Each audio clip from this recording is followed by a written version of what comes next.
साथियों, वैसे तो हर शनिवार मैं किसी न किसी एक वर्ग से बात करता हूं।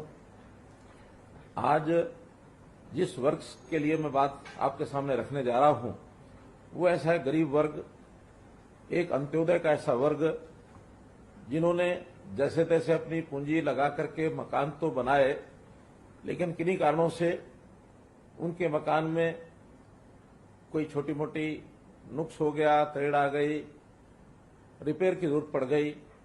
ऐसे लोग हमेशा अपने मकान के उस सुख को जिसको लेना चाहते हैं उसमें भी कई बार कमी रह जाती है।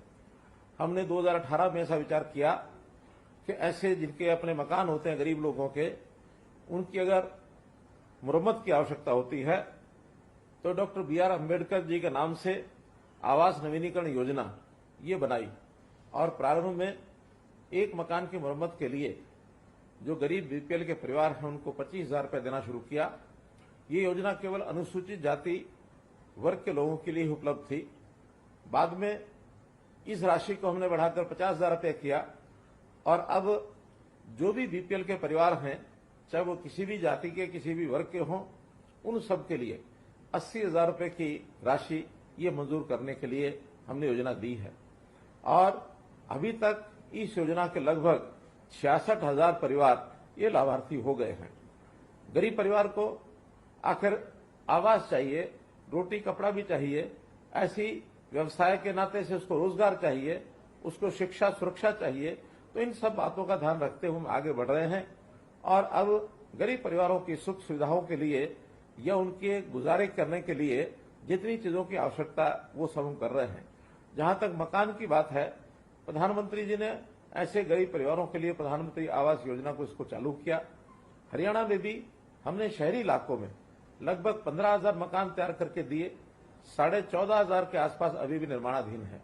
इसी प्रकार ग्रामीण क्षेत्र के अंदर 26,300 मकान बना करके और हमारा जो टारगेट है उसको पूरा कर रहे हैं। लेकिन अभी भी बहुत से परिवार ऐसे हैं, गरीब हैं, जिनके सिर पर अपनी छत नहीं है। हमने अलग से एक प्रदेश की योजना मुख्यमंत्री शहरी आवास योजना ये बनाई है। इसके लिए जिन लोगों के अपने मकान नहीं हैं और जिनकी आय 1,80,000 रुपये से कम है, ऐसे लोगों से हमने आवेदन मांगे हैं कि इस प्रकार की योजना का लाभ कौन कौन उठाना चाहते हैं। लगभग 1 लाख परिवारों की सूची हमारे पास आई है। अभी ये पोर्टल चालू है और भी नाम इसमें आ सकते हैं, लेकिन पहले चरण में हम 1 लाख मकान, ऐसे फ्लैट्स या प्लॉट्स ये उन लोगों को देंगे जिनके सिर पर छत नहीं है। तो इस प्रकार का ये काम हमें भी सुकून देता है। और आज की बातचीत के माध्यम से तो मैं ये भी जानकारी लेना चाहता हूं कि हमारी जो अंत्योदय की ये जो योजनाएं हैं, बहुत सी योजनाएं, इनका सीधा लाभ लोगों को कितना मिल रहा है। आखिर योजनाओं में हम लोगों ने शिक्षा के नाते से भी योजनाएं बनाई हैं, स्वास्थ्य के नाते भी बनाई हैं, अन्न के नाते भी बनाई हैं। प्रधानमंत्री जी ने प्रधानमंत्री गरीब कल्याण अन्न योजना कोविड के समय शुरू की थी और लगभग 80 करोड़ लोगों को और मुफ्त का अन्न ये देना शुरू किया था। हरियाणा में भी 1,80,00,000 लोग इसके लाभार्थी हुए थे। हमने जब विचार किया कि BPL के कार्ड ये 1,20,000 रुपए तक के कम लोगों को मिलते हैं, इसका लाभ ज्यादा लोगों को देने के लिए इसकी जो आय सीमा है 1,80,000 रुपए हमने कर दी, जिससे अब ये लाभ 29 लाख लोगों को, 29 लाख परिवारों को ये लाभ मिलता है, ताकि कोई भी व्यक्ति अन्न के कारण से या भूख के कारण से न सोए। तो ऐसे हरियाणा का कोई भी ऐसा व्यक्ति अब ये कह सकता है कि उसको अन्न के नाते से कभी कोई कमी नहीं आती है। इसी प्रकार हमने इसके आगे चल करके आयुष्मान की जो योजना बनाई, आखिर स्वास्थ्य के नाते से कोई भी व्यक्ति गरीब, उसकी इलाज की आवश्यकता होती है तो खर्च उस पर न पड़े, तो ऐसे हमने 29 लाख परिवार 5 लाख रुपया वार्षिक उनका स्वास्थ्य बीमा ये करवाया गया।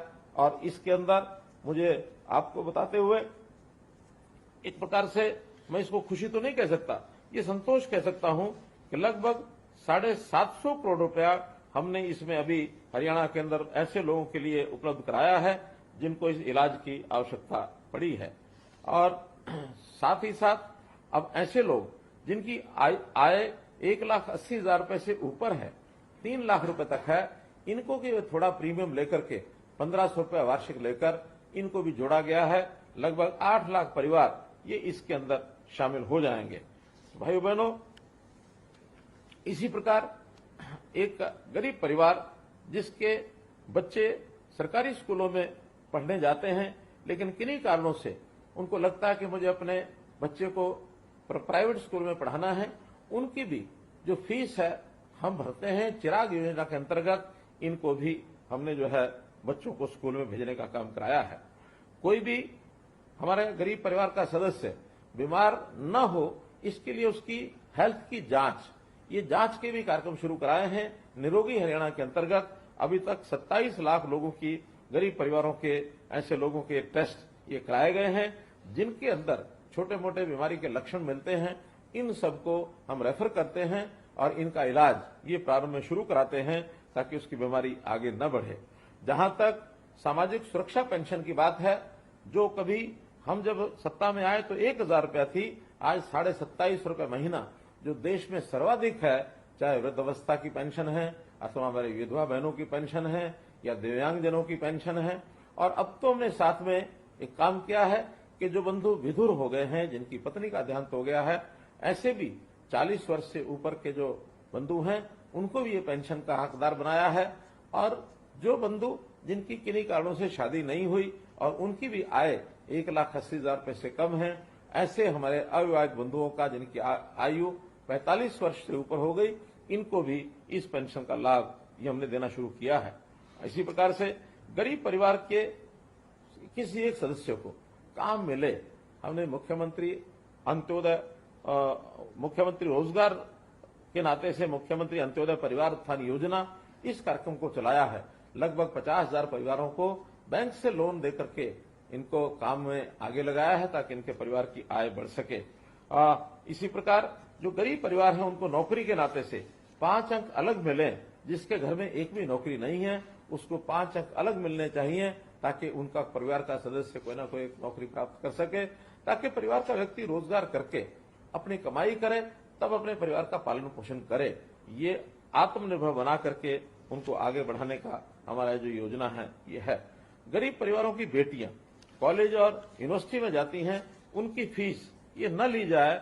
12वीं कक्षा तक मुफ्त पुस्तकें, वर्दी, लेखन सामग्री, इसका भी हमने प्रावधान किया है। जो मेधावी छात्र हैं उनको वार्षिक 12,000 रुपए तक छात्रवृत्ति ये उनको मिलती है। पोस्ट मैट्रिक छात्रवृत्ति 13,500 रुपए वार्षिक ये भी दी जाती है। इस प्रकार शिक्षा में ये बच्चे कैसे आगे बढ़ें, इसकी हमने योजना की है। घर में आखिर मकान तो हुआ, लेकिन मकान के अंदर, हर घर के अंदर चूल्हा है कि नहीं है, गैस चूल्हा और गैस का सिलेंडर ये देश भर में उपलब्ध कराया गया है। हरियाणा में भी 9 लाख परिवारों को हमने जो गैस सिलेंडर चूल्हा ये उपलब्ध कराया है। ऐसे ही श्रमिकों को गरीब रियायती दरों के ऊपर और आहार मिले। अटल कैंटीन्स अंत्योदय आहार योजना के अंतर्गत 10 रुपए में थाली श्रमिकों को दी जाए, चाहे वो सब्जी मंडी है, अनाज मंडी है, अथवा चाहे गरीब लेबर का जो चौक है वहां पर है। तो ऐसे शुगर मिले हैं। ऐसे स्थानों के ऊपर बहुत सी 100 से ऊपर लगभग हमारी जो कैंटीन्स हैं ये चल रही हैं। गरीब परिवार की बेटी की शादी के समय हमने उन बेटियों की शादियों पर 71,000 रुपए तक, न्यूनतम 51,000, अधिकतम 71,000 रुपए तक भी उस बेटी को शगन के लिए दिया जाता है। अभी तक 60,000 बेटियों को ये शगन जो है दिया जा चुका है। तो मैं आपसे यही कहना चाहता हूं कि गरीब परिवार है उसकी हर समय मदद करने के लिए हमेशा तैयार रहते हैं, क्योंकि बहुत जो सामाजिक तौर पर पिछड़ा व्यक्ति है, गरीब है अथवा किसी भी तरीके से वो पिछड़ गया है, उसका अधिकार उसको मिले। हम उसकी गारंटी लेकर के चलते हैं कि किसी का अधिकार उसको छीना न जाए, उसके अधिकार का लाभ दूसरा कोई ना उठा करके ले जाए। इसके लिए बहुत सी व्यवस्थाएं भी बदली हैं। सबसे बड़ी व्यवस्था जो हमने अब लागू की है वो परिवार पहचान पत्र की व्यवस्था लागू की है, ताकि परिवार पहचान पत्र के माध्यम से जो पात्र व्यक्ति है, पात्र परिवार है, सरकारी सहायता सीधी उसके घर पहुंचे, उसके बैंक के खाते में पहुंचे। वरना अन्यथा एक समय ऐसा था कि जब वो व्यवस्था गरीबों के लिए सरकार तो ऊपर से भेजती थी, लेकिन बीच में लोग किस प्रकार से उसको हड़प जाते थे, इस प्रकार का समय भी हमने देखा। अब किसी भी प्रकार से डायरेक्ट बेनिफिट स्कीम के अंतर्गत जिसका पैसा है उसी को उसके बैंक के खाते में जाता है और इसका बहुत बड़ा लाभ हमारे गरीब परिवारों को हो रहा है। तो मैं तो यही आपको विश्वास दिलाता हूं कि गरीब के साथ हम खड़े हैं अंत्योदय के नाते से, कोई भी गरीब परिवार उसको अवसर पूरा मिले, चाहे पढ़ने का है, चाहे स्वास्थ्य के नाते इलाज कराने की बात है, चाहे उसके मकान की बात है, उसके रोजगार की बात है, हर दृष्टि से उसको आगे बढ़ा करके और समाज की मुख्य धारा में उसको जोड़ा जाए, इसके लिए हम आपके साथ खड़े हैं। आज उन बंधुओं के साथ जिन्होंने अपने मकान के लिए जो सहायता राशि 80,000 रुपया प्राप्त की है, उन सब के लिए मैंने आज की बातचीत रखी है। मैं संभवतः ऐसे लोगों से एक समय पाकर इनसे सबसे व्यक्तिगत बात भी करूंगा और तब तक के लिए हमारे पास जो भी कोई ऐसा अवसर कभी आए कि हमको आवश्यकता पड़ती है तो ऑनलाइन अप्लाई करें। अप्लाई करने के बाद वो पैसा हमको मिलेगा। कभी कभी उसमें थोड़ा देरी हो सकती है, लेकिन वो सब सिस्टम्स के पुराने जो सिस्टम चले आ रहे हैं, फाइलें बनती हैं, देर लगती है, लेकिन अब हम उसको ऑनलाइन व्यवस्था जब से कर रहे हैं तो जैसे ही एप्लीकेशन आपकी आएगी उसको वेरीफाई करने के बाद तुरंत पैसा आपके खाते में पहुंचेगा। इस प्रकार की व्यवस्था हम निश्चित रूप से करने जा रहे हैं। तो आज के इस अवसर पर आप सब लोगों से मेरी बातचीत हुई। आपका बहुत बहुत धन्यवाद, बहुत बहुत आभार। साथियों,